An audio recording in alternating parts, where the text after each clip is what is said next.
안녕하세요. 평생을 남의 덕으로 사는데 그게 다 자기가 잘해서 그런 거라고 생각하며 잘난 척하는 사람들이 있죠. 바로 저희 시아버지 얘기입니다. 저희 시아버지는 누가 봐도 얄밉고 이기적이고 말만 앞세우면서 잘난 척하는데 실체는 없는 그런 사람입니다. 저희 시어머니는 정반대분이에요. 오죽하면 제가 결혼 초에 해맑고 철없는 며느리 시절 시어머니에게 한번 여쭤본 적이 있어요. 그런데 어머니는 대체 왜 아버님이랑 결혼하신 거예요? 그러자 시어머니가 그러시더라고요. 내 평생 가장 많이 들은 질문을 내가 언제 하나 했다. 철없는 며느리는 대답을 듣고 빵 터져서 깔깔깔 웃었지만 시어머니 표정은 이미 해탈을 거듭한 표정이더라고요. 그도 그럴 것이 시아버지는 동네에서도 알아주는 한량망난이었거든요. 저희 시아버지는 아주 잠깐 정말 잠깐이란 말도 민망할 정도로 아주 잠깐 선생님을 하신 적이 있대요. 그것도 제대로 된 학교도 아니고 지금으로 치면 방과 후 교실 같은 수업인데 수업을 한 학기나 1년 동안 하신 것도 아니고 대체 교사로 들어가서 3번 정도 하신 적이 있다고 합니다. 그러니 선생이라는 직함을 달고 일을 한 건 평생을 통틀어서 10시간이 안 되는 거죠. 그나마도 누구를 가르친 것도 아니고 그냥 교실 안에서 아이들을 지켜보는 일이었다고 합니다. 그런데 저희 시아버지를 처음 만난 사람들이 듣는 자기소개는 늘 이 선생이라고 불러주시면 됩니다. 입니다. 오죽하면 저희 부모님도 상견례하고 와서 혹시 시아버지가 오랫동안 교직에 계셨냐, 왜 엄마 아빠한테 미리 얘기 안 했냐, 교직자 집안인 거 왜 말 안 하고 가만히 있었냐고 저한테 물어보실 정도였어요. 저는 차마 말을 못했습니다. 그래서 그냥 그때는 부모님한테 교직에 잠깐 계셨는데 그 이후로 그냥 다들 선생님 하니까 이 선생이라고 불러달라고 그냥 그렇게 말씀하시는 것 같다라고 얘기를 했었죠. 상견례 전에 남편한테 자초지종을 듣기는 했지만 설마 그 자리에서까지 본인을 이 선생이라고 칭하실 줄은 꿈에도 생각을 못했거든요. 그러면 평생 무슨 일을 하고 사셨냐고요? 아무 일도 안 해주는 게 저희 시아버지가 가장 잘하는 일입니다. 저희 시아버지가 일단 무슨 일을 하려고 하면 온 집안 식구가 긴장해야 했어요. 결혼 전에 남편은 저희 아버지가 집에 계시는 날이 그렇게 좋았대요. 그래서 저는 또 해맞게 물었죠. 왜 같이 놀아주니까, 아니 적어도 집에 계신다는 건 나가서 사고를 치지 않는다는 거잖아. 그 말 한마디로 모든 게 이해가 되었습니다. 어떨 때는 부동산 사기를 당해 갖고 오셨고요. 어쩔 때는 경매 사기를 당해서 오셨습니다. 사기꾼 집단이 이름만 들려주면 이사 직함을 주겠다고 꼬셔서 어느 회사 이사 직함을 딱 달고 그것 때문에 회사 연대보증에 걸려서 혼쭐이 나신 적도 있어요. 다행히 저희 시어머니가 몫이 인내심이 뛰어나고 똑똑하고 야무지신 분이라 그나마 본인이 공무원으로 번 돈 다 투자해가며 아버님 뒷수습하고 아들들 키우고 그렇게 사셨던 거죠. 저희 시어머니는 동사무소 공무원이셨거든요. 지금은 은퇴하셨지만 그 긴 시간 지각 한 번 결석 한 번 없이 성실하게 일하신 분이에요. 은퇴하시고도 소일거리 찾고 야학 봉사도 하시고 요즘에는 비슷한 연령대 어른들에게 스마트폰 사용법 가르치시는 봉사도 하십니다. 그리고 워낙 공무원 생활이 오래되셔서 여기저기에서 일일 강사로 초청도 많이 받으세요. 정작 선생님 호칭은 저희 시어머니가 들어야 맞지만 저희 시어머니는 본인 입으로 한 번도 선생이라고 칭한 적이 없습니다. 통틀어서 10시간도 안 되는 시간 동안 잠시 다른 사람 대타로 교실에 앉아있기만 했던 저희 시아버지가 선생님이라는 명칭을 쓰실 뿐이죠. 처음에 제가 결혼하고도 제 남편이 그러더라고요. 처음에는 뭘 이렇게까지 얘기를 하나 싶었는데 점점 살다 보니 그 말이 맞더라고요. 돈이라고는 벌어보신 적도 없고 어머님 덕분에 아들 둘 덕분에 사신 분이 어쩜 그렇게 자기 프라이드가 강하신지 말끝마다 내가 없으면 이 집안은 안 돌아간다. 내가 이 집안의 가장이다 라는 얘기를 떵떵거리면서 하시는데 눈치 없고 할 말 다 하는 되바라진 며느리인 저는 몇 번이고 아버님이 하시는 게 뭔데요? 라는 질문을 하고 싶은 걸 꼭꼭 참아야 했습니다. 그런데 아버님도 제 표정이나 말투에서 그런 게 느껴지시긴 했나 봐요. 어느 날 저를 붙들어다 딱 앉혀놓고 굉장히 엄한 시아버지 모드로 저한테 그러시더라고요. 하! 그 순간 저는 참지 못했습니다. 아버님 양반 집안이던데요? 제가 결혼 전에 족보 조사 다 했거든요.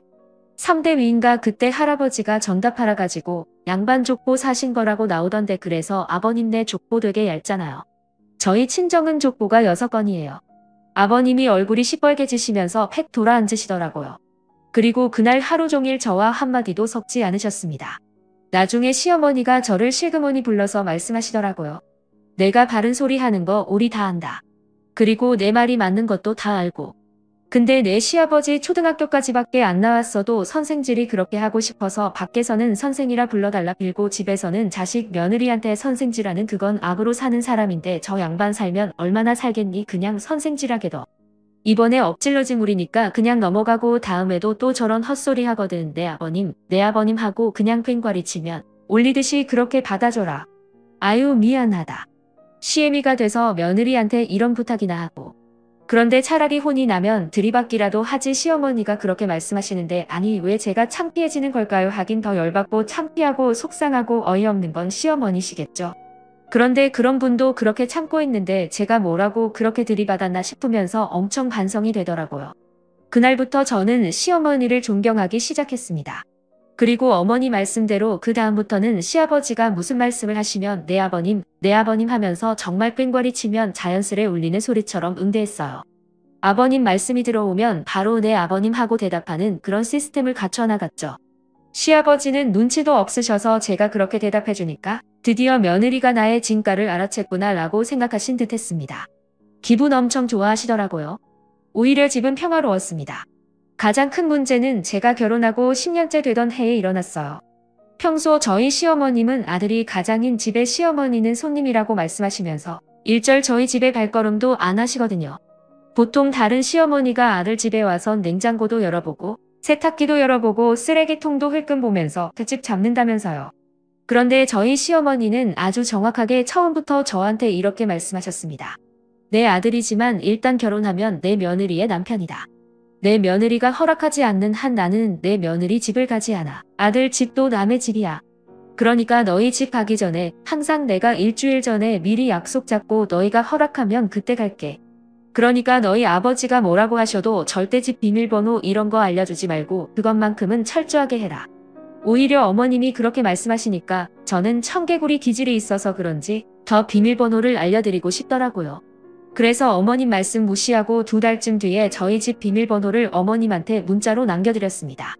어머님 제가 언제 쓰러져서 어떻게 될지 모르니까 비상용으로 하나 알려드릴게요. 언제든지 오시라고 알려드리는 건 아니고요. 정말 비상용입니다. 라는 말까지 덧붙였어요. 그랬더니 시어머니가 그러시더라고요. 그래 요즘에는 살면서 무슨 일이 일어날지 모르니 일단 내가 메모는 해놓고 있으마. 하지만 내 시아버지는 절대 모르게 해라. 내 어머님 저도 시아버님께 알려드릴 생각이 추호도 없어요. 그랬는데 이후로도 몇 년간 시어머니는 정말로 저희 집에 딱 한 번 오셨습니다. 그것도 저희 이 집 이사하고 집들이 한다고 온 가족을 불렀을 때 그때 한 번 오시고는 절대 오지 않으셨어요. 그런 시어머니였는데 어느 날 남편이 저에게 전화를 한 거예요. 목소리가 엄청 흥분되어 있더라고요. 여보 왜 그래? 무슨 일이야? 무슨 일인데 그렇게 흥분을 했어? 당신 그렇게 흥분한 거 처음 보는 것 같은데. 일단 집에 가서 내가 얘기하고 저기 좀 이따 어머님 가실 거야. 어머님이? 무슨 일 있으셔? 저기 엄마 좀 당분간 우리 집에 계셔야 될 것 같아. 왜? 무슨 일인데? 나중에 가서 얘기할게. 일단 엄마 문 좀 열어줘. 마침 저는 몇 년 전부터 회사 구조 조정 때문에 일주일에 3일은 집에서 재택근무를 하고 나머지 이틀은 회사 나가서 오전 근무만 하는 형태의 일을 하고 있었습니다. 물론 그렇게 해도 충분히 성과는 나는 일이기 때문에 저로서는 훨씬 좋았죠. 하지만 집에 있는 시간이 길어졌다고 해서 제가 집을 잘 치우고 산 건 아니거든요. 오히려 집에서 일을 한다는 핑계로 더 안 치우게 되고 음식도 대충 시켜 먹게 되더라고요. 당연히 집은 엉망진창, 조금도 정돈이 되지 않은 상태였습니다. 어머님이 오신다는 말에 그래도 눈치가 보여서 후닥후닥 치워야 되나 말아야 되나 하고 있는데 어머님한테 전화가 오더라고요. 네 어머님 방금 전화 받았어요. 언제쯤 도착이세요? 미안하다. 내가 집 앞인데 너 혹시 집 치우거나 그러는 것 때문에 나를 못 들여보내는 거면 지금 문을 좀 열어주고 만약에 그런 거 아니고 내가 따로 별도로 일 때문에 시간이 필요하면 내가 밖에서 기다리다 내가 들어오라는 시간에 들어가마. 뭐 아니에요 어머님 안 그래도 청소하려고 그랬는데 그럼 올라오셔서 청소 좀 같이 해주실래요? 그래 내가 같이 치워줄게. 코라 시어머니는 그렇게 집으로 들어오셨습니다. 그런데 시어머니 양손에 큰 트렁크 2개가 들려있는 거예요. 깜짝 놀랐죠. 어머니 집 나오셨어요? 그렇게 됐어. 아니 왜요? 어머님이 못 참으실 일이면 어마어마한 건데. 내 아버지랑 이혼한다. 청천벽력 같은 일이었습니다. 어머님, 아버님의 이혼은 사실 아버님을 뺀 모두에게 행복한 일인 건 분명했어요. 그런데 두 분이 이혼을 하시면 아버님을 비롯한 모두가 힘들어지는 것도 사실이었죠. 말인즉슨 저희 아버님은 본인이 잘나고 훌륭해서 떵떵거리고 그래도 남한테 크게 손 안 벌리고 사는 거라 착각하고 계시지만 어머님이 없는 아버님은 낙동강 오리알이고 끈떨어진 신발이고 신부 없는 결혼식이란 말이죠. 누구도 환영하지 않고 하다못해 동네 친목회에서도 아마 반겨주지 않을걸요? 그런 어머니가 아버님을 떠나신다 하니 갑자기 머리가 복잡해지기 시작했습니다. 어머님의 브라보 시니어 라이프를 위해서는 응원하고 지지해야 될 일이었지만 홀로 남으신 대책불가 아버님을 생각하면 그래도 어머님이 옆에 좀 있어주셨으면 좋겠다는 게 이기적인 며느리의 생각이었죠. 어머님 그 결정 여자로서는 지지하지만 며느리로서는 몹시 걱정되는데요. 내가 하고자 한 거 아니야. 두 번째 충격이었습니다. 어머님이 하자 그러신 것도 아니고 아버님이 이혼을 먼저 얘기하셨다는 사실에 제 이성이 탈출을 하고 말았어요. 저도 모르게 소리를 버럭버럭 지르고 있더라고요. 아버님이요? 무슨 주제로요? 어머님이 그러시더라고요. 그러게 말이다. 그 주제에 글쎄 여자가 생기셨단다. 담담한 어머님 앞에서 제가 할 행동은 아니었지만 저는 몹시 흥분해서 머리를 쥐어뜯고 말았습니다. 그리고 나중에서야 후회하긴 했는데 그 당시에는 너무 흥분해서 어머님 앞에서 할 말 못할 말 가리지 않고 마구 쏟아냈어요. 아버님 미치신 거 아니냐면서부터 혹시 머리에 총 맞으신 거 아니냐? 아니 그렇게 평생 사기에 걸리고도 모자라 이제 드디어 코뱀 한 대까지 걸리신 거냐? 어머님 그래도 아버님을 떠나시면 안 됩니다. 저희는 어떡하라고요 등등 어머니로서는 서운하실 수도 있는 얘기를 황당하실 수도 있는 얘기를 정신 못 차리고 쏟아냈죠. 간신히 제가 제정신을 차린 건 어머님이 저한테 이 한마디를 하셨을 때였습니다. 이번 주말에 여자가 집으로 들어온댄다. 그래서 나왔어. 쇼크로 한 바퀴 돌았던 머리가 또 다른 쇼크로 다시 제자리로 돌아온 느낌이었어요. 이성을 잃고 흥분했던 저는 어머님의 두 번째 발언으로 다시 집 나갔던 이성이 머릿속으로 기어들어오는 걸 느꼈죠. 한결 차분해진 모습으로 제가 어머니께 다시 여쭈어 보았습니다.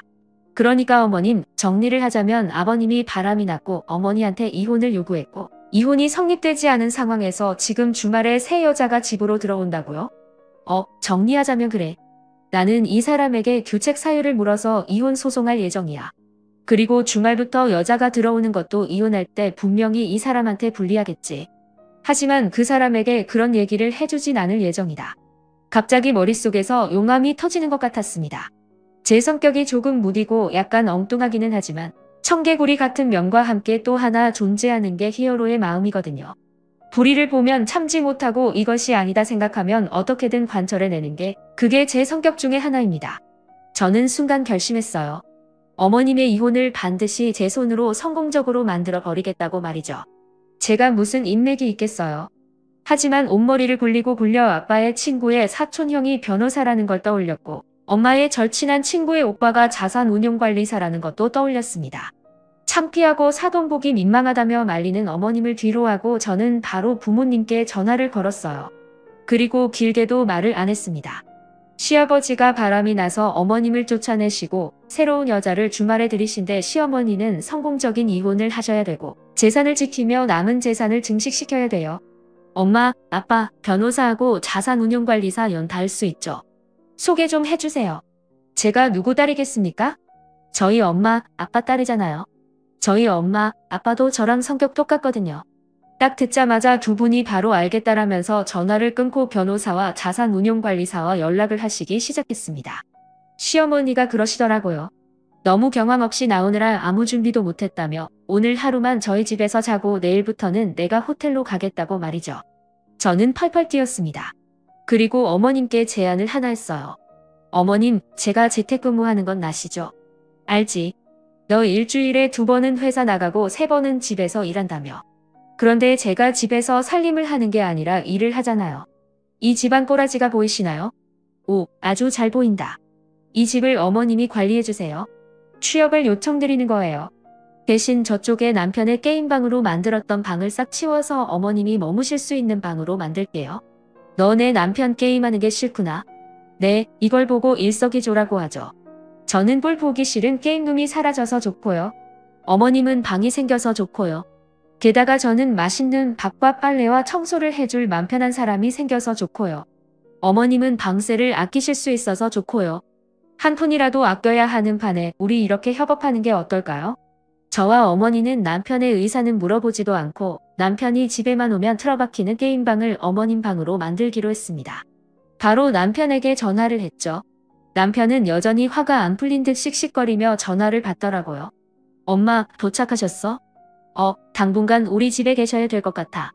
집에 방이 없잖아. 응, 당신 게임룸을 어머님 방으로 바꾸기로 했어. 내 게임룸을? 당신 어머니잖아. 밖에서 호텔 생활을 하실 순 없지. 게다가 이혼이라는 힘든 일을 앞두고 계신데 자식인 우리가 어머님과 함께 있어야 하지 않겠어? 제 말에 남편은 싫지만 옳은 말이니 들어야겠고, 하지만 게임룸이 사라지는 건 너무 슬프고 그럼에도 자기 엄마를 며느리인 제가 기꺼이 집에 모시겠다고 하는데 반대할 수 없고 복잡한 상황에 놓인 듯 했습니다. 목소리가 영 묘하더라고요. 대신 주말에 거실에서 3시간 정도씩 게임하는 거 허락해 줄게. 그리고 그 시간에는 나랑 어머님은 밖에 나가 있을게.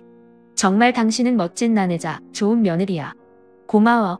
그렇게 남편도 극적 타결을 한 후 저는 그동안 눈에 가시 같았던 게임룸을 싹 뜯어 고치고 어머님 짐을 차곡차곡 넣기 시작했습니다. 어머님은 괜찮은 척 하셨지만 몹시 마음이 상하신 듯 했어요. 왜 안 그렇겠어요? 어쨌거나 평생 그래도 뒷바라지하고 사고 수습했던 남자가 나 다른 여자랑 쌀 테니까 너 당장 집에서 나가 하고 쫓아낸 거잖아요. 사실 제 성격 같았으면 머리끄덩이 다 잡아서 대머리 만들어 놓고 온몸을 멍투성이가 될 때까지 펑펑 때려줬을 거예요. 하지만 시어머니가 그러시더라고요.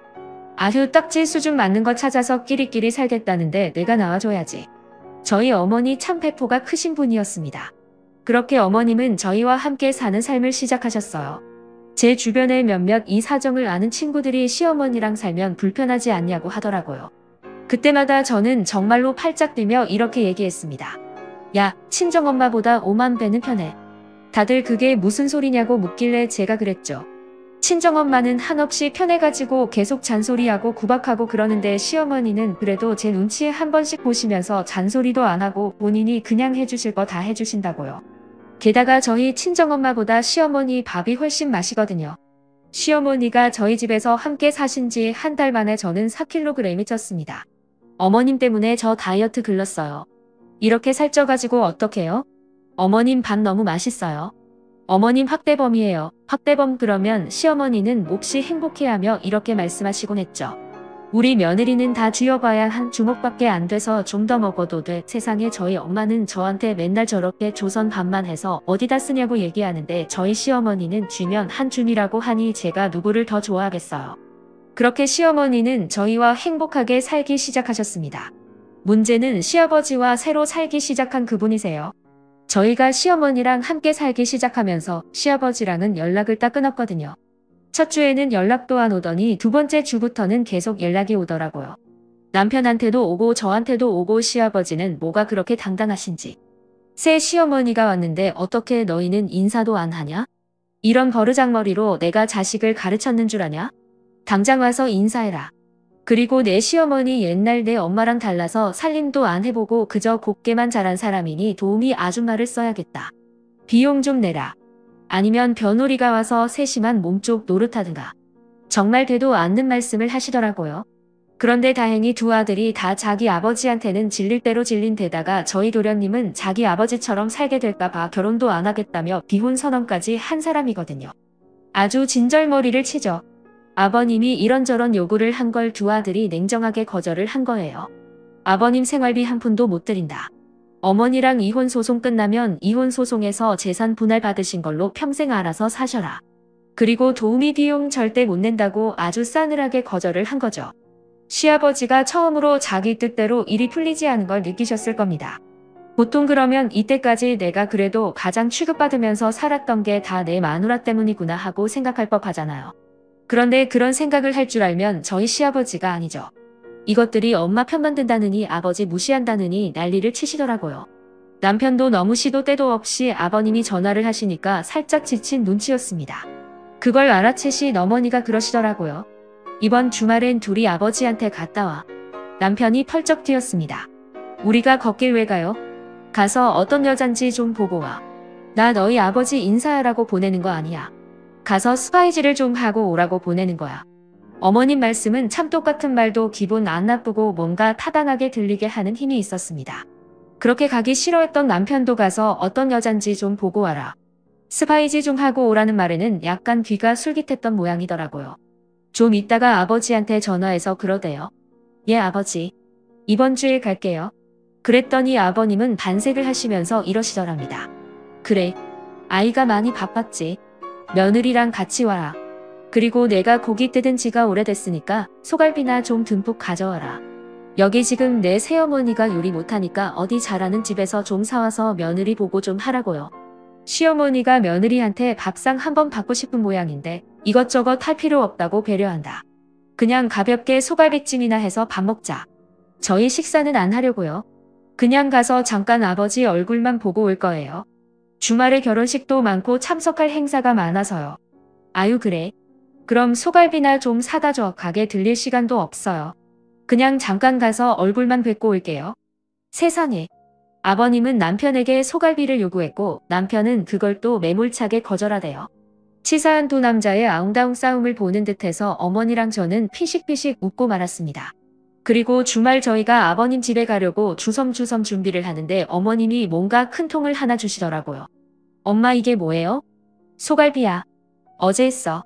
내 아빠 갖다 줘. 아유 엄마 이걸 대체 왜 했어요? 먹고 싶대잖니. 철없는 놈 먹여. 간 김에 너희도 꼬라지 좀 보고 오고. 제가 슬그머니 시어머니에게 물어봤습니다. 어머님 혹시 여기에 독을 타셨다거나 그런 건 아니죠? 그러자 어머니께서 그러시더라고요. 아우 생각을 미처 못했네 내가. 너한테 진작 물어볼 걸 그랬다. 내가 왜 그 생각을 못했지? 농담을 하시는 걸 보니 어머님이 독을 타지 않은 건 확실했습니다. 남편이 계속 이거를 왜 갖고 가 하며 투덜거렸더니 어머님이 그러시더라고요. 그 알량한 자존심에 내가 줬다고 하면 먹지도 않을 거야. 아마 아까운 고기만 에이타면서 싹 다 버릴 테니까 그냥 맛집에서 사왔다고 해. 어머님 근데 진짜 궁금해서 그러는데 대체 이거 왜 주시는 거예요? 어머님이 대답하셨어요.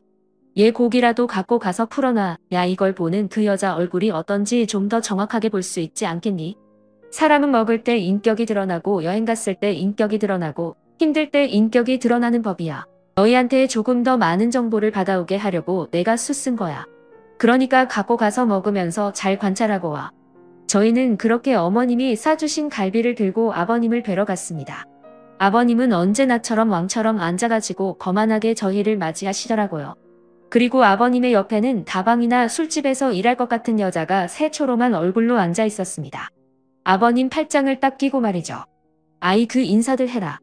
원래 정식으로 종식도 올리고 제대로 자리도 마련을 하고 그래야 되는데 아직 뭐 이것저것 얽혀있는 문제가 많아서 내가 이 사람한테 미안한 게 많다.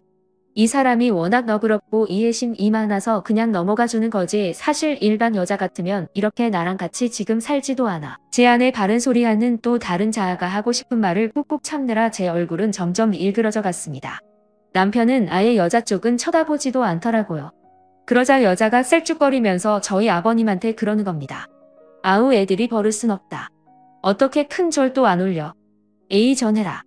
너희 어머님이시다. 그 얘기를 듣고 남편이 그러더라고요. 남편이 순한 편이기는 하지만 한번 정색하고 말하면 사실 아버님도 좀 끼갱하게 무섭거든요. 그래서 저도 평소에는 대들기도 하고 놀리기도 하지만 결정적인 순간에는 싹 꼬리 내리고 그럽니다. 전 이날 살면서 가장 무서운 남편의 표정을 보았어요. 제 어머니 따로 있고 아버지가 누구랑 살던 상관없는데 저희한테 어머니 소리 요구는 하지 마세요. 어머니 아니에요. 그러자 아버님이 말로는 남편을 이기지 못할 것 같고 뭔가 권위는 세우고 싶으셨는지 손에 잡히는 대로 물건을 집어 남편에게 던지기 시작했습니다. 처음에는 베개 그 다음엔 쿠션 그리고는 재떨이가 날아왔죠. 그런데 남편은 아무렇지도 않은 듯 날아오는 물건들을 툭툭 발로 쳐내면서 이러려고 부르셨냐며 가보겠다고 일어나더라고요. 저만 어리버리하게 서 있었죠. 나중에 들었지만 남편은 자기가 그러고 나가면 저도 얼른 따라 나올 줄 알았대요.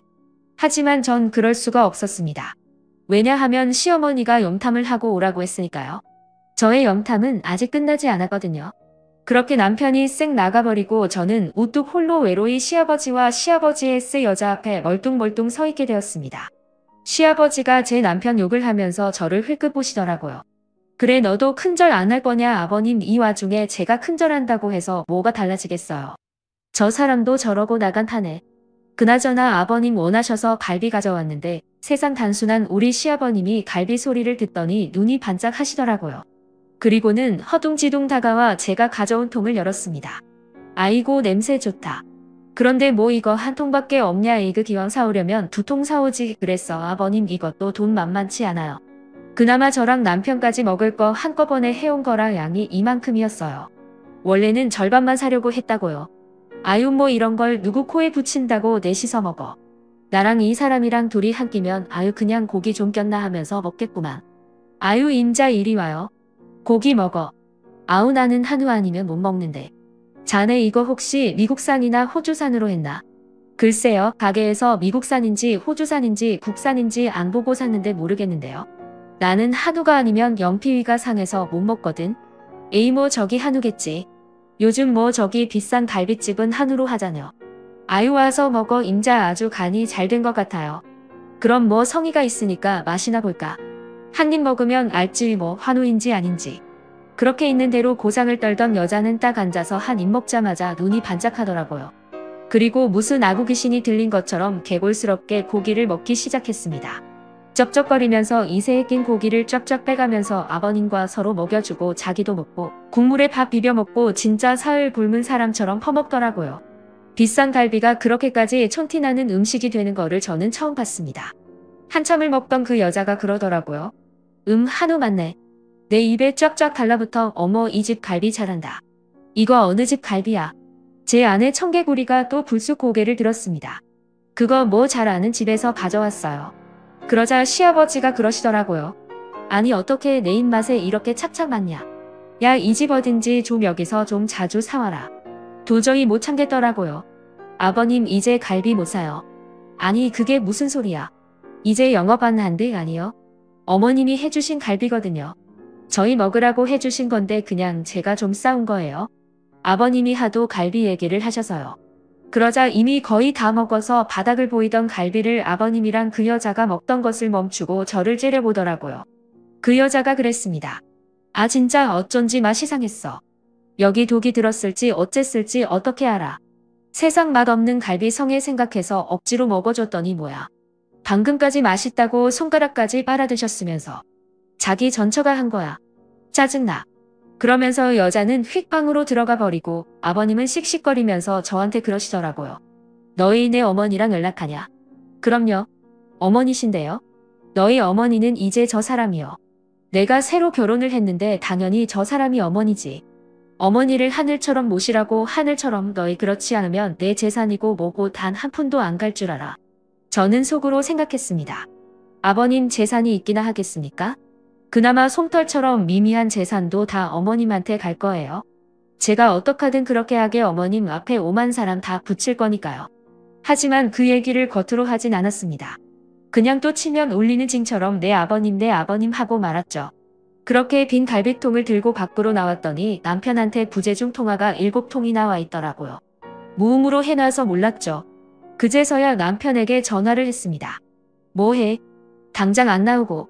나 집 다시 들어가기 싫어가지고 계속 자기한테 전화했는데 갈비 먹는 거 보고 나왔어. 이 와중에 갈비를 먹였다고.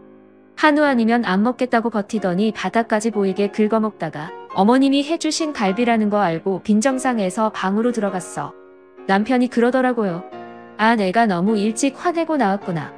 그 장면 보고 나왔어야 하네. 살짝 후회됐는데. 그러니까 나처럼 좀 참지 그랬어. 나 봐봐. 어머님이 스파이처럼 먹는 거 보고 어떤 사람인지 알아오라고 하셔서 기가 막힌 인내심으로 끝까지 참고 봤잖아. 당신 어쩜 남자가 그렇게 인내심이 없니? 미안하다. 너무 화가 나서. 아우 몰라. 들통 무거워. 빨리 와서 이거 좀 받아가. 그렇게 아버님 집 근처에서 제가 언제 나올까 기다리던 남편과 함께 집으로 향했습니다. 그리고 어머님께 모든 얘기를 다 해드렸죠. 그랬더니 어머님이 배를 잡고 웃으시면서 얘기하시더라고요. 미국산 소갈비 중에서도 타임세일로 엄청 싸게 파는 게 있어서 에휴 그냥 개나 준다 생각하고 그거 사서 갈비를 하셨다고 하더라고요. 그러면서 저희한테 한솥되는 갈비찜을 해놓으시면서 그러셨습니다. 이거는 너희 먹을 한우야. 어서 먹어. 어머 한우 아니면 두드러기 난다고 했던 여자분 오늘 저녁에 두드러기로 오지게 고생하겠네요. 그러게 두드러기라도 났으면 좋겠다. 아이고 참 정말 끼리끼리 만났네. 알긴 알았지만 듣고 나니까 더 열받는다. 그렇게 갈비찜 해프닝이 끝나니 시아버지는 며칠간 잠잠하셨습니다. 하지만 이후에도 계속 문자 테러는 계속됐죠. 하늘 같은 시어머니가 뭐가 드시고 싶다고 하는데 와서 좀 해주는 게 며느리의 도리다 등등 정말 되도 않는 말이 가득했습니다. 며느리는 시어머니의 몸종이다라고 하는데 귀도 안 차서 대꾸도 안 했죠. 그리고 그쯤 저희 시어머니는 저희 부모님이 소개해준 변호사와 자산운용관리사를 만나 조금씩 이혼 준비에 돌입했습니다. 그리고 결국 재산을 3분의 2 정도 받아내는 걸로 이혼 판결이 났죠. 아무 준비 없이 재산의 절반은 자기 거라고 굳게 믿고 있었던 시아버지가 펄펄 뛰었지만 워낙 시어머니가 준비를 잘하셨고 자식들의 증언도 한몫해서 혼인의 규책 사유 및 가정생활에서의 기여도가 없었던 점까지 다 참작을 해서 시아버지는 고작 7천만 원 정도를 받고 이혼을 하게 됐습니다.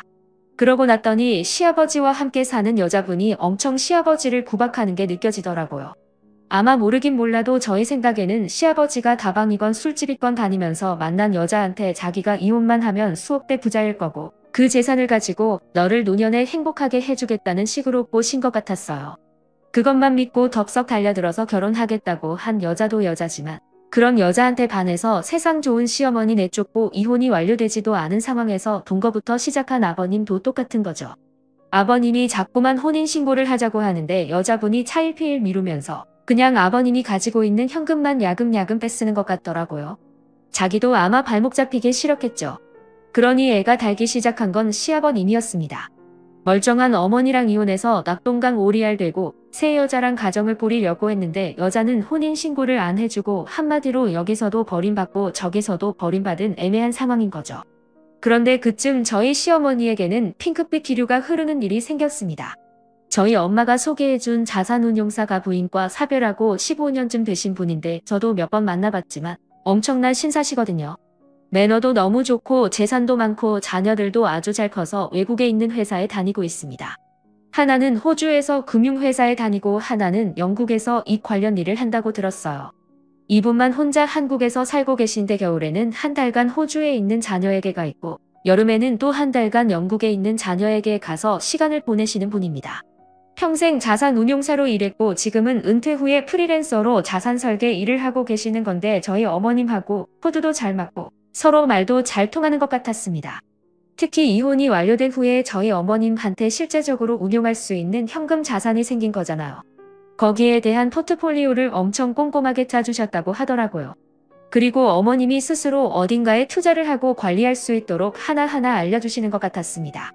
당연히 어머니와 그 자산운용관리사가 만나는 시간이 잦아졌고 어머님은 점점 화사해지셨어요. 제가 슬그머니 물어봤습니다. 어머님 이혼하자마자 연애 시작을 했더니 어머님이 얼굴이 빨개지면서 그러시더라고요. 얘 쓸데없는 소리하지마 늙은이가 흉해 어허 어머님이 늙은이라니요. 100세 시대의 어머님은 청춘이에요. 지금부터 연애를 하신다고 해도 25년은 연애를 하실 수 있는 나이라고요. 세상에 그런데 그게 왜 흉해요? 나 너무 부러운데요. 진짜 부러워요. 어머님 저는 이제 저 사람이랑 헤어지지 않는 이상 연애는 꿈도 못 꾸는 거잖아요.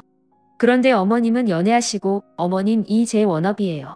아이고 아무리 시어머니가 편하다지만 시애미 앞에서 못하는 말이 없네. 그런가요? 어머님 연애를 하시려면 제대로 하시라고 하는 소리예요. 아우 연애는 무슨 됐어. 그냥 자산 운용하는 것만 도와주시는 거야. 그때는 시어머니가 극구 부인해서 그런가 보다 했는데 저희 엄마가 그러시더라고요. 자산운용관리사분이 저희 시어머니가 너무 마음에 들어서 사별하고 처음으로 같이 하고 싶은 여자를 만났다고 그렇게 말씀을 하셨대요. 와 남자가 그런 얘기한 거면 이미 게임 끝난 거 아닌가요? 그래서 제가 엄마한테 그랬죠. 엄마 그분한테 좀 더 적극적으로 다가오시라고 해. 우리 시어머니도 분명히 마음이 있으신데 뭔가 확신이 안 서서 망설이시는 것 같아. 그래 그럼 우리가 양쪽에서 좀 힘차게 밀어볼까 그래야겠어요. 엄마 남자는 밀고 나가는 힘이라고 꼭 좀 전해줘요. 내가 시어머니는 은근하게 떠밀 테니까 저랑 제 엄마가 뒤에서 서포트를 하는 걸 아는지 모르는지 시어머니는 그분과 친구처럼 자연스럽게 지내면서 본인도 모르게 서서히 화사해져 가셨습니다. 반면에 저희 시아버지는 날이 갈수록 끈떨어진 연처럼 추레하게 늙어가시더라고요. 돈도 없죠. 옆에서 계속 짱을 거리면서 밥 한 끼 안 해주는 여자 어디 버티기가 쉬운가요? 예쁜 꽃도 한두 번이지 꽃에서 가시가 끊임없이 솟아자길 콕콕 찌르는데 예쁘다고 안고 있을 사람이 어디 있겠어요? 시아버지와 그 여자가 점점 싸우는 날이 늘어났고 시아버지가 저와 남편 그리고 도련님을 불러대는 날도 잦아졌습니다. 그래도 갈 때마다 시아버지는 내연녀가 하늘 같은 시어머니라며 곱게 모시라는 얘기를 끊임없이 하시더라고요. 그런 식으로 하늘 같은 시어머니라는 걸 자꾸만 주지시켜서 여자분이 어우렁더우렁 혼인신고라도 하길 바라신 건가 봐요. 그날도 하도 오라고 하셔서 갔더니 시아버지가 그러시더라고요. 너는 시부모가 어떻게 사는지 궁금하지도 않냐. 와서 한 번씩 좀 들여다보고 시아버지랑 시어머니랑 살펴야 그게 며느리지. 아주 괘씸하다. 그 말을 듣자 제 안에 있는 청개구리가 또 고개를 번쩍 들었습니다. 아우 시댁이 두 군데라 너무 힘드네요. 이쪽 시댁도 가야 되고 저쪽 시댁도 가야 되고 예비세 시아버지도 신경 써야 돼서 너무 힘들어요. 그랬더니 시아버님 눈이 땡글해지면서 물어보시더라고요. 아 시댁이 두 개라니 예비세 시아버지라니 그게 무슨 소리야. 아 내 시어머니 남자 생겼냐 옆에서 여자가 째려보건 말건 갑자기 시아버지가 흥분을 하시더라고요. 네 되게 멋지신 분이던데 엄청 멋있어요. 그러자 시아버지가 씩씩거리면서 어떻게 다른 남자를 만날 수 있냐 고 버럭버럭 성을 내시는 겁니다. 너무 어이가 없어서 제가 그랬어요. 그동안 수십 명 다른 여자 만나고 다니신 건 아버님이에요. 어머님은 그 와중에도 아버님만 보고 사셨는데 그나마도 아버님이 버리셨잖아요. 버린 여자가 다른 남자 만난다는데 그게 왜 화낼 일이에요. 그래도 바른 말이었는지 시아버지가 씩씩거리면서 저를 노려보시더라고요. 그러면서 어떤 놈이냐 어떤 새끼냐 마구 욕을 하시는 거예요. 제가 그랬죠. 엄청 유명한 자산운용사인데 재산도 많고 잘생기고 진짜 다 갖춘 남자예요. 1년의 절반은 해외여행 다니고 그런데요. 그런데 진짜 웃긴 게 제 얘기를 들으면서 시아버지를 한참 노려보던 그 내연녀가 재산 많고 잘생겼다는 말을 듣고 눈이 반짝하더라고요. 그러면서 그러대요. 그 자산운용사 나 좀 만나보면 안 되나 나도 자산 좀 끌리고 싶은데 네 안 돼요. 기본 자산 10억 이상만 해주시는 분이에요. 그 여자가 10억이나 있어 자기 나한테 돈 없다고 한 거 다 거짓말이야. 전초한테 10억이나 준 거야. 시아버지와 그 내연녀는 앞에 저랑 남편이 있건 말건 싸우기 시작했습니다. 10억은 무슨 저희 어머니 그렇게 돈 남 많아요. 그냥 심술 나서 열받으라고 한번 해본 말이죠. 예비 새 시아버지가 있다는 것도 마찬가지고요. 미끼를 던졌는데 그렇게 걸려들 줄 확신은 못했지만 상상 이상이더라고요. 여자는 돈 얘기에 길길이 뛰고 시아버님은 남자의 존재에 길길이 뛰는 꼬라지가 아침 드라마를 보는 것 같고 그러더라고요. 남편이 옆에서 그만하라고 저를 툭툭 쳤지만 저는 참지 않고 하고 싶은 말 다 했습니다. 단단히 마음이 이상한 시아버지는 다음 날부터 저한테 끊임없이 전화해서 대체 어떤 놈이냐고 계속 물어보시더라고요. 저는 그냥 계속 멋지신 분이라고만 하며 시아버지를 살살 약올렸습니다. 그리고 시어머니에게 상황을 말씀드렸어요. 그 멍청한 인간이 무슨 짓을 할지 모르겠네. 아휴 예측이 가능해야 말이지. 설마 무슨 일을 하시겠어요. 하실 수 있는 게 없는데. 하지만 시어머니의 예상은 맞았고 저는 생각보다 시아버지를 가볍게 본 게 분명했습니다. 시아버지가 얼마 후부터 저랑 시어머니를 스토킹하기 시작하셨거든요. 제가 어머니와 어디를 나가면 어김없이 문자가 왔습니다. 그 놈 만나러 가냐.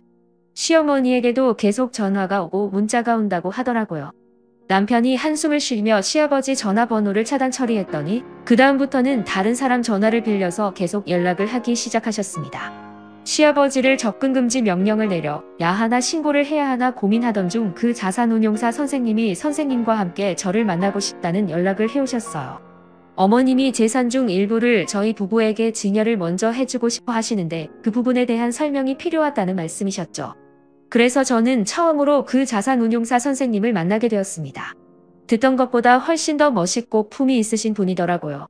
입고 오신 옷도 아주 세련돼서 꼭 시니어 모델 화보 촬영을 하는 분 같았습니다. 와 너무 멋있으시네요. 꼭 모델 같으세요. 제 주책에 시어머니가 얼굴이 빨개지시면서 저를 툭 치셨지만 그분은 오히려 허허 웃으며 제 얘기를 받아주셨어요. 그래요. 어머님에게 좀 먹힐 것 같아요. 어머 선생님 무슨 그런 말씀을 완전 먹힐 것 같습니다. 앞으로 봐도 뒤로 봐도 완전 저희 어머님 취향이신데요. 얘 진짜 못하는 말이 없어. 아니 왜요? 며느님이 아주 솔직하고 씩씩한데 저 처음으로 여사님 앞에서 자신감이 생겼습니다. 아우 진짜 저는 그렇게 수줍어하는 시어머니도 처음 봤고 예쁘게 웃으며 누군가와 눈맞춤을 하는 시어머니도 처음이었습니다. 그게 뭐라고 뭔가 뭉클하면서 눈물이 울컥 올라오려 하더라고요. 하지만 늘 깽판치는 사람은 그런 감동적인 순간에 나타나는 법이죠. 카페 안에서 화기애애하게 얘기를 나누던 저희 앞에 불청객이 불쑥불쑥 나타났습니다. 바로 시아버님이었죠. 잘하는 짓이다.